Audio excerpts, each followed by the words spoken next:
আসসালামু আলাইকুম। আপনারা কেমন আছেন? আশা করি ভালো আছেন। তো আমাদের ব্রাহ্মপুরে বিপিএল প্রিমিয়ার লিগ সেশন 7, তো সেখানে আমরা টিম করছিলাম। আমাদের যে ক্লাবটা করছি আপনারা জানেন, ভাই বন্ধু সেবা সংঘ। তো ভাই বন্ধু সেবা সংঘের উদ্যোগে আমরা একটি টিম করছিলাম বিপিএল এ। তো আলহামদুলিল্লাহ আমরা বিপিএল এর প্রথম আসরে বাজিমাত করে ফেলছি। আমরা কিন্তু বিপিএল এর প্রথম আসরে চ্যাম্পিয়ন হয়ে গেছি।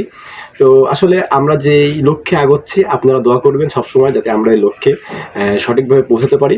আর এই যে আমাদের বুকে আছে ভাই বন্ধু সেবা সংঘ, তো আপনারা অনুপ্রাণিত করলে আমরা কিন্তু আরো সুন্দরভাবে সামনের দিকে আগাতে পারবো। আর আপনারা সবসময় আমাদের জন্য দোয়া করবেন।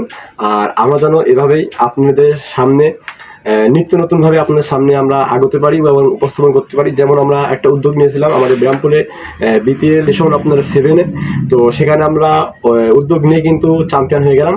তো আসলে এটা কৃতজ্ঞতা জানাবো আমার পুরো টিমকে, কারণ আমার পুরো টিম এটা অনেক ভালোভাবে খেলেছে। এই জন্য তাদের জন্য আজকে আমরা এই সফলতা অর্জন করতে পেরেছি। আসলে একজন কখনোই খেলে না, দলে 11 জন থাকে, তো 11 জনই খেলে। তো এই জন্য সকলকে ধন্যবাদ এবং আন্তরিকভাবে অভিনন্দন।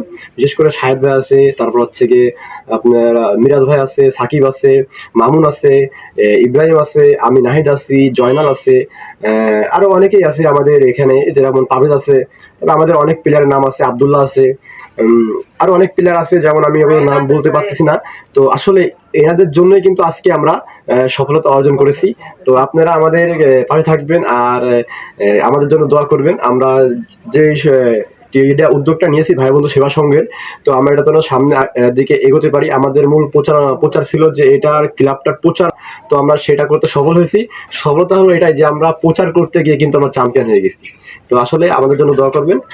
ভালো থাকবেন, সুস্থ থাকবেন। আসসালামু আলাইকুম।